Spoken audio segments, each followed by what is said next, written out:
శ్రీమతే రామానుజాయ నమః. శ్రీహరి కీర్తన మాధుర్యము రెండవ భాగం. గతులన్నీ ఖిలమైన అన్నమాచార్య స్వామివారి కీర్తన. మొదటి కీర్తన బంటురీతి కొలు.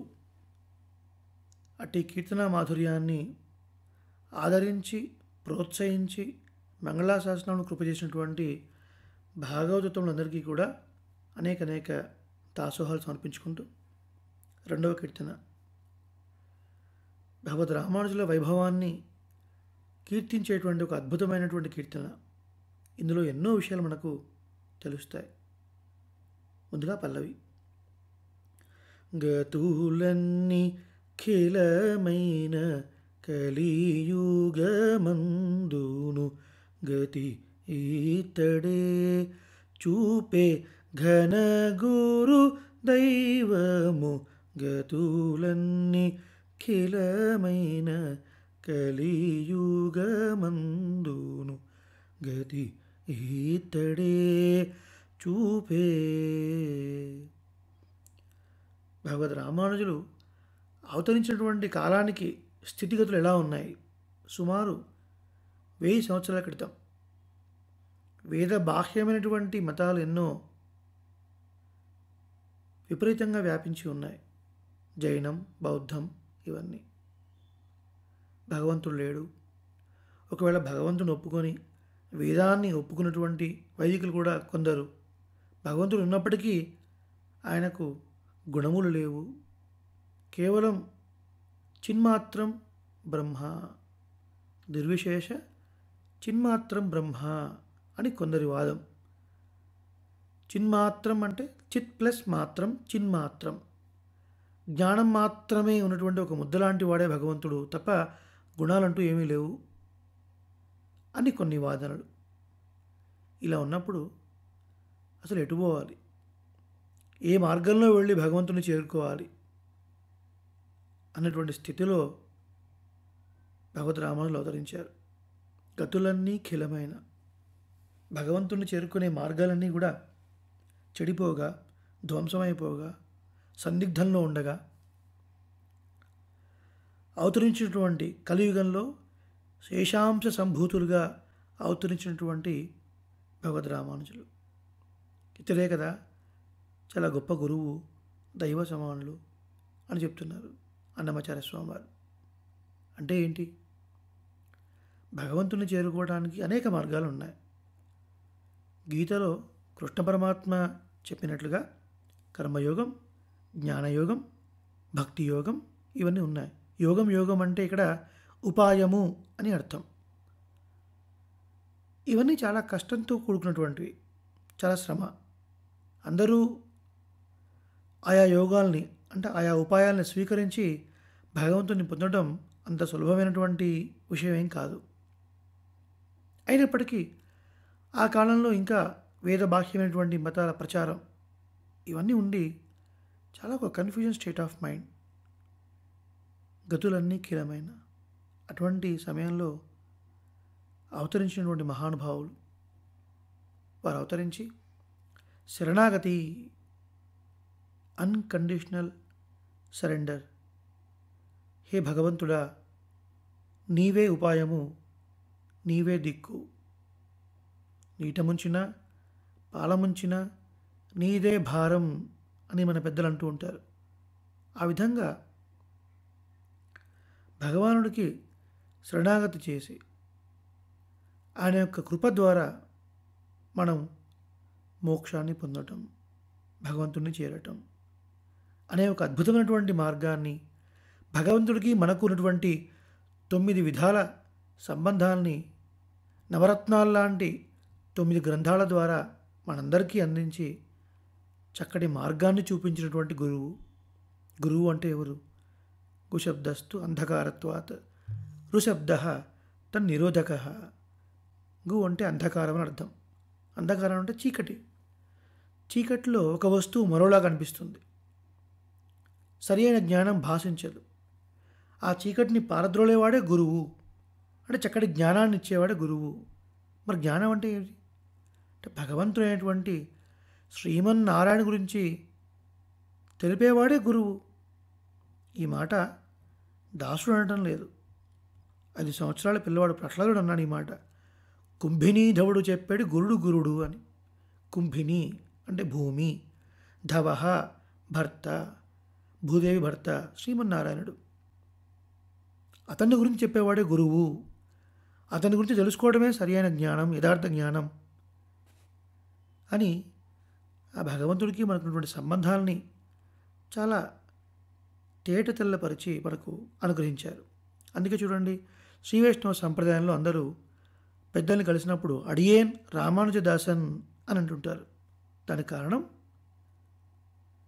జీవాత్మకి పరమాత్మకి ఉన్నటువంటి సంబంధాన్ని అంతకు పూర్వం కూడా ఆచార్యులు ఎంతోమంది చెప్పి ఉన్నారు. కానీ చాలా విస్తృతంగా అనేక గ్రంథాల ద్వారా, ఉపదేశాల ద్వారా ఆసేతు హిమాచలం ప్రవర్తింపజేసినటువంటి వారు భగవద్ రామానుజులు. అందువలనే అడియేన్ రామానుజదాసన్ అని అంటారు. ఇకపై చరణం చూద్దాం. ఈతని కరుణనేక ఇల వైష్ణవులమైతిమీతని వల్లనే కంటిమి తిరుమణి. ఈతడే ఉపదేశమిచ్చెను అష్టాక్షరి మంత్రము, ఈతడే రామానుజులు ఇహ పర దైవము, గతులన్నీ ఖిలమైన కలియుగ మందును గతి ఈతడే చూపే. అద్భుతమైనటువంటి చరణం. ఇతని వలనే కదా మనం ఈ భూమిలో అంతా చక్కగా వైష్ణవులుగా తిరుగుతున్నాము. ఇతని వల్లనే కదా మనము తిరుమణిని కనుగొన్నాము, చూడగలిగాము. ఇతడే కదా అష్టాక్షరీ మహామంత్రాన్ని ఉపదేశం చేసినటువంటి మహానుభావులు. ఇతడే కదా రామానుజులు, ఈ లోకంలోనూ పరలోకంలోనూ దైవము అని చెప్తున్నారు. ఇది సామాన్య అర్థం. కొద్దిగా విశేషమైనటువంటి అర్థాన్ని మనం చూద్దాం. ఏంటి? ఇతని వలనే కదా మనం వైష్ణవులం అయ్యాము అంటే చెప్పుకున్నాం ఇంతకుముందే. జీవాత్మ పరమాత్మ ఈ రెండింటికి మధ్య సంబంధాన్ని తేట తెల్లపరిచి, అరచేతిలో ఉసిరిపండు అంటారు. అంటే అరచేతిలో ఉసిరిపండు అంటే ఏంటి? అది ఎలా ఉంది, దానికి ఎన్ని మచ్చలు ఉన్నాయి, శుభ్రంగా ఉందా లేదా అన్నీ స్పష్టంగా కనిపించినట్లుగా ఆ సంబంధాన్ని మనకు తెలియచేసి చక్కటి ఆ విష్ణు సంబంధాన్ని మనకు కలిగజేసేటువంటి మహానుభావులు. మరి ఇతని వల్లనే మనము తిరుమణి కనుగొన్నాము అంటున్నారేంటి అన్నమాచార్య స్వామి అంటే? ఇది చాలా గొప్పదైన ఒక విశేషం, మనందరం తప్పగా తెలుసుకోవాలి. రామానుజులు వేయించేసినటువంటి కాలంలో ఇప్పుడు మనందరం వెళ్ళి సేవిస్తున్నటువంటి శ్రీనివాసుడు వేయించేసి ఉన్న తిరుమల కొండ, ఆ కొండపైన వేయించేసిన స్వామి శ్రీనివాసుడు. కానీ ఆ కాలంలో కొందరు శక్తిగా ఆరాధన, కొందరు శివుడిగా ఆరాధన, కొందరు కుమారస్వామిగా ఆరాధనలు చేస్తూ ఉన్నారు. దానికి కారణం ఆ స్వామికి జడలు ఉండటం వల్ల, దానికి కారణం ఆ స్వామికి శంఖు చక్రాలు లేకపోవటం వల్ల, దానికి కారణం అటు పక్కన స్వామి పుష్కరిణి అని ఉంది. కుమారస్వామి, స్వామి అంటే దేశైక నామగ్రహణం అంటారు. అంటే పూర్తి పేరులో ఏదో ఒక నామాన్ని ఒక చిన్న పదాన్ని తీసుకున్నా సరే ఆ పూర్తి పేరుని చెప్పినట్టే అని సంస్కృతంలో ఒక న్యాయం. దాని ప్రకారంగా అది కుమారస్వామి విగ్రహం అని కొంతమంది ఇలా చేస్తూ ఉంటే అపచారం జరిగిందని ఆ ప్రాంతాన్ని పాలిస్తున్నటువంటి యాదవరాజు కొంతమంది స్వాముల ద్వారా భగవద్ రామానుజుల కబురు పంపుతారు.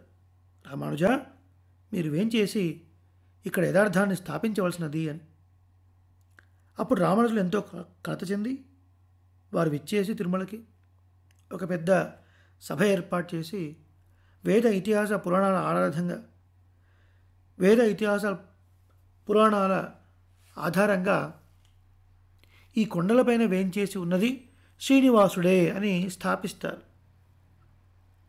కానీ మూర్ఖులైనటువంటి కొంతమంది దాన్ని ఒప్పుకోరు. ఆ సమయంలో రాజుగారి ప్రార్థన మేరకు భగవద్ రామానుజులు, సరే మీరు ఏ దైవం అనుకుంటున్నారో ఆ దైవం యొక్క ఆయుధాలని గర్భగుడిలో ఉంచండి. మేం మాత్రం ఇక్కడ వేంచేసి ఉంది శ్రీమన్నారాయణ అనుకుంటున్నాం కాబట్టి శంకు చక్రాలను పెడుతున్నాము అని పెట్టారు. రాజుగారు ముందే తాళం కూడా వేశారు, రాజముద్ర. ఎవరు ఓపెన్ చేయడానికి వీల్లేదు. అందరూ ప్రార్థించారు స్వామిని, స్వామి మీరెవరో ఏ ఆయుధాలను స్వీకరించుంటే రేపు ఉదయం వరకు ఆ ప్రకారంగానే మేము ఆరాధన చేస్తాము అని స్వామికే విన్నవించారు. అటుపైన ఎవరి స్థానానికి వాళ్ళు వెళ్ళారు. మరుసటి రోజు ఉదయం ఆ రాజముద్రను ఛేదించి గర్భగుడిలో భగవంతుని చూడగా అద్భుతంగా విశేషంగా శంఖాన్ని చక్రాన్ని ధరించి ఉన్నాడు. తమ తప్పును తెలుసుకున్నటువంటి మిగతా వారంతా కూడా భగవద్ రామానుల విషయంలో క్షమాప్రార్థన చేసి వారంతా కూడా చక్కగా వైష్ణవాన్ని స్వీకరించి ఆ రోజు నుండి ఈ రోజు వరకు తిరుమలలో ఏ ఉత్సవాలు ఏ ప్రకారంగా జరగాలి అన్న విషయాన్ని చక్కగా దిద్దుబాటు చేసి ఏర్పాటు చేసినటువంటి మహానుభావులు భగవద్ రామానుజులు. మరి ఈ శంకుచక్రాలు ఎటుపోయాయండి స్వామికి అంటే, ప్రాచీన కాలంలో తొండమాన్ చక్రవర్తి యుద్ధ సమయంలో స్వామి మీరు రావాలి నాకు సహాయం చేయాలని అడిగాడు. ఆ కాలంలో మాట్లాడేవారు స్వామి. మరి నేను రాలేనయ్యా, ఈ శంఖాన్ని చక్రాన్ని తీసుకుని వెళ్ళు, నీకు విజయం లభిస్తుంది అన్నాడు. తీసుకుని వెళ్ళాడు, విజయం లభించింది, కానీ మళ్ళీ తిరిగి ఇవ్వలేదు. అందువల్ల నాకు లేవు. ఇలా భగవద్ రామానుజులు ప్రకటించిన తర్వాతనే చక్కగా వారి యొక్క నుదుటి పైన తిరునామం, తిరుమణి శ్వేతమృతిక అంటే చక్కటి నామాన్ని మనం చూడగలుగుతున్నామంటే ఎవరి వల్ల? భగవద్ రామానుజుల వల్ల. సర్వపాపాని వేం ప్రాహు కటస్థదాహ ఉచ్యతే సర్వపాప హారిత్వాత్ వెంకటాద్రిరితి స్మృత అని పురాణ నిర్వచనం. వేం అంటే సర్వపాపములు అని అర్థం. కట అంటే దహించి వేసేది, అన్ని పాపములను దహించి వేసేకుండా వెంకటాచలం. హరిహరతి పాపాని దుష్టచిత్తైరపి స్మృత. మరి ఆ పాపాలు తీసేవాడు ఎవడండి? సాక్షాత్తు హరియే, శ్రీమన్నారాయణుడే, శ్రీ వెంకటేశ్వర స్వామియే, శ్రీనివాసుడే. అలా ఆ వాదనలో తన యొక్క అభిప్రాయాన్ని స్థాపించి కలియుగ దైవమైనటువంటి శ్రీనివాసుని మనం ఈ రోజున సేవించుకొని అనంతమైన పాపాలను మనం పోగొట్టుకోగలుగుతున్నామంటే, ఆయన యొక్క నుదిపైన చక్కటి తిరునామాన్ని చూస్తున్నామంటే రామానుజులే కదా కారణం. అందుకని ఘన గురు దైవము రామానుజులు అని కీర్తించారు అన్నమాచార్య స్వామి వారు. ఈ కీర్తనలో రెండవ భాగాన్ని మరింకొకసారి మనం అనుభవించే ప్రయత్నం చేద్దాం. శ్రీమతే రామానుజాయ నమః.